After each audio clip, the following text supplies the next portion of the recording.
He's got 6 for Georgetown. Brown, Comer, up and down! No! He drops the end zone! Are you kidding me? Fielder has brought him out of their seat! Florida Gulf Coast University was established in 1991 and made the move to Division I athletics in 2011. 2 years later, the Florida Gulf Coast Eagles took the college basketball world by storm and made one of the most memorable March Madness runs in the tournament's history. So how did the team known as Dunk City go from a small, newly established school to a widely respected basketball program in just a short few years? In today's video, we'll be talking about the rise of Florida Gulf Coast basketball, how they went on that magical run, and why the program is here to stay. But first, if you love college basketball, take a moment to subscribe to the channel. If you clicked on this video, then clearly you're a college basketball fan, so there's no reason you'll regret subscribing. If you enjoyed the video, please be sure to give it a like, drop another video suggestion for me to do next, and turn on post notifications so you never miss another upload of mine. Now let's get started with the rise of Florida Gulf Coast basketball. As I said earlier, FGCU is a relatively new school as it was established May 3rd, 1991 in Fort Myers, Florida. The school has roughly 15,000 students now and has become a cool, trendy college to go to. Some can say that they attracted students from various policy changes, but we all know how Florida Gulf Coast really became a household name. It's called sports. Whether you want to admit it or not, sports are just as important to a university as their academics are. With millions of fans tuning into their televisions each week to watch games, there's no easier way to gain a big following than to do something big on the field or court that grabs a fan's attention and puts you into the national spotlight. For example, when Butler basketball made it to the national championship back-to-back years, they gained a ton of fans and the number of applicants to the school increased exponentially. Look at other basketball schools, for example, such as Gonzaga, VCU, Wichita State, Creighton, and Xavier. They are all relatively small schools that are well known to the public because of their successful basketball programs. So if you're an athletic director at a small school, your number one goal should be to make your basketball program successful. Unlike football, basketball is a cheaper sport and you only need 15 players, so creating a successful basketball program shouldn't be that hard, right? Well, let's go back in time to 2001, aka the birth of FGCU Basketball. The Eagles originally started their athletic programs in the NAIA, or the National Association of College Athletics, a separate entity from the NCAA that is mostly made up of small schools. Their sports did well in their inaugural year there, but they were denied the ability to play in the postseason because of a new rule, so the Eagles decided to leave. They ended up applying to join the NCAA and became a member of Division II athletics. The first head coach was Dave Balza, and he was the head man all the way up until 2011. During his time, he helped build the foundation of Eagles basketball, and he led them to the Division II NCAA tournament one year. The team was an independent, and he won 20-plus games 4 of his first 5 years there. But eventually, he lost his touch, and they decided to move forward to both a new coach and a new era of Eagles basketball. Back in 2006, the Eagles officially joined the Sun Belt Conference, and it took them 4 years to finally make the transition to Division I. So now they're going to be playing basketball at the highest level, but who is going to be their coach? Look no further than a man by the name of Andy Enfield. Andy played basketball for Johns Hopkins University and began his coaching career as an assistant in the NBA. After a brief break to explore a business opportunity, Enfield became an assistant coach at Florida State, and he remained there for the next 5 years. Eventually, FGCU recognized that he could be a bright young coach and nabbed him from the Seminoles.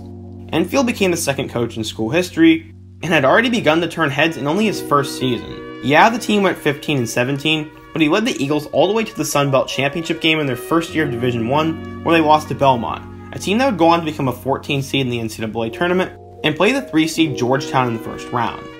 Going into the 2012-13 season, the Eagles had a very talented team that included Brett Comer, Sherwood Brown, and Chase Fielder. It was one of the more interesting teams in the country as their star, Sherwood Brown, began his career as a walk-on. Guard Brett Comer didn't know how to play point guard when he arrived and was actually the backup to Austin Rivers in high school. And finally, Chase Fielder apparently had no idea how to jump with 2 feet as a freshman. Nevertheless, I don't think anyone, even the coach, expected the kind of season that was about to happen. They began the year with a loss to VCU, but they made their first jump into the national spotlight when they beat in-state power Miami at home in an upset win. From there, they got to play some traditional powers such as Duke, St. John's, and Iowa State, but they weren't able to win any of those games. They entered Atlantic Sun play at 8-5, and then went on to go 13-5 in conference play. Entering the A-Sun tournament as a 2 seed, they're expected to make it back to the championship game, and that's exactly what they did.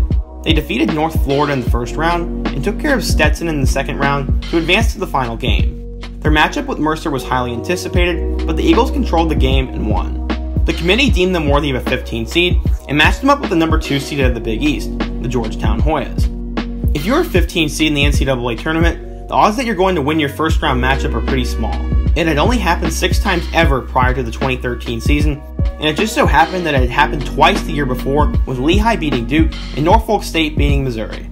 Georgetown had a very interesting season, and they were picked to finish near the bottom of the Big East in the preseason. They had a breakout year with freshman Otto Porter Jr. leading the way. The Eagles brought one of the fastest tempos in basketball and were known to throw down big dunks every chance they could. The game was actually really competitive, and FGCU found themselves up double digits at times.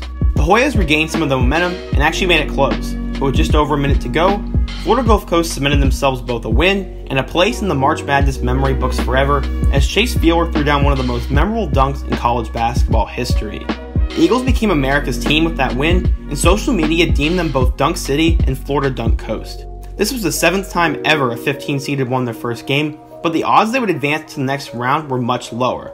They were literally 0. No 15 seed had ever advanced to the Sweet 16 before, but the Eagles were ready to become the first, as the 7-seeded San Diego State Aztecs were their next matchup. Led by Jamal Franklin, the Aztecs were a really good team and were expected to put Florida Gulf Coast back in their place. The entire country got behind the Eagles, as they showed the Aztecs they were for real, and the result was another comfortable win. With this win, the hype for FGCU officially turned into hysteria. They were set to play the number 3 seed Florida in the next round. They had already beaten Miami earlier in the year. Not only would they advance to the Elite 8 with a win, but they would also be the king of the state of Florida. Going into their game against the Gators, Georgetown's head coach John Thompson warned them to take FGCU seriously because they were a mid-major team with high major talent. The Eagles were now America's team, and everyone wanted to see them win. But unfortunately, it didn't go as we all wanted it to. It was a close game for the majority of the time, but the Gators' talent was just too much, and they won by 12. The miracle run was now over, and college basketball fans everywhere were salty that Florida won. The legend of Dunk City was so much fun and did so much for the area of Southwest Florida.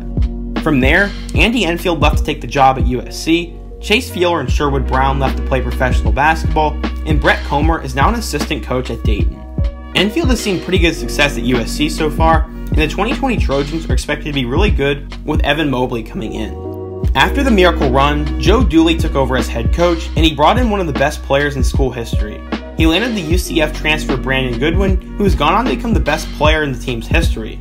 He helped lead the Eagles to back-to-back NCAA tournament appearances in 2015 and 2016, and in 2015 they lost to the number 1 seed North Carolina, and in 2016 they lost a really close game to the number 3 seed Florida State. Goodwin won the Atlantic Sun Player of the Year, and with an average of 18 points a game, he's going to have a chance to make it in the NBA. He was first signed to the Memphis Grizzlies and spent time with both them and the Denver Nuggets, but he never got a chance to play much. In 2019, he was signed by the Atlanta Hawks, and he averaged 6 points a game and has now signed a multi-year deal.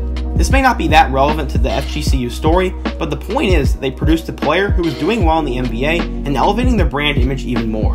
The Eagles looked like a tournament team once again in 2018, but they got upset in the championship game and had to settle for the NIT.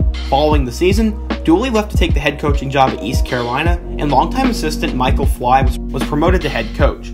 This hire personally worries me. As Florida Gulf Coast has regressed in year 2 under him, I'm honestly terrified that he is going to run the program into the ground. The athletic director will need to make a decision on this sooner than later because Florida Gulf Coast basketball truly is a brand now, and I honestly think they have a good shot of climbing the conference ladder even higher, but losing seasons will put that in jeopardy. Overall, I absolutely love Florida Gulf Coast basketball, and it is truly one of the coolest success stories we have ever seen in the college basketball world. A school that started out with a couple trailers in the swamps of Southwest Florida has become one of the fastest growing universities in the country, while also proving you don't need to get super highly rated recruits to succeed in both the postseason and building a lasting program. We have seen teams make postseason runs before, but rarely do we see them actually stay relevant the following year or after their first coach leaves. FGCU is one of the few exceptions to that narrative, and I'm honestly so excited to continue to watch Eagles basketball the next few years. And if the past shows us anything, it is that the future is bright in Fort Myers, Florida. Personally, this is one of my favorite videos I've ever made, and I had a lot of fun making this one for you guys. So if you enjoyed it, please take a moment and smash that like button so I can bring you guys more videos like this. If you're a Florida Gulf Coast basketball fan, or you just like the team in general, let me know in the comment section, and if you are new, please subscribe to the channel and help me reach 2.8k subscribers by the end of July. I really need your help to do that, and I plan on making more videos just like this. That starts with you guys checking out my next video about the downfall of UNLV basketball. If you can't see it yet, then it means I haven't uploaded it yet, but if not, it's coming really soon. I hope to see you guys again soon, but until next time, peace.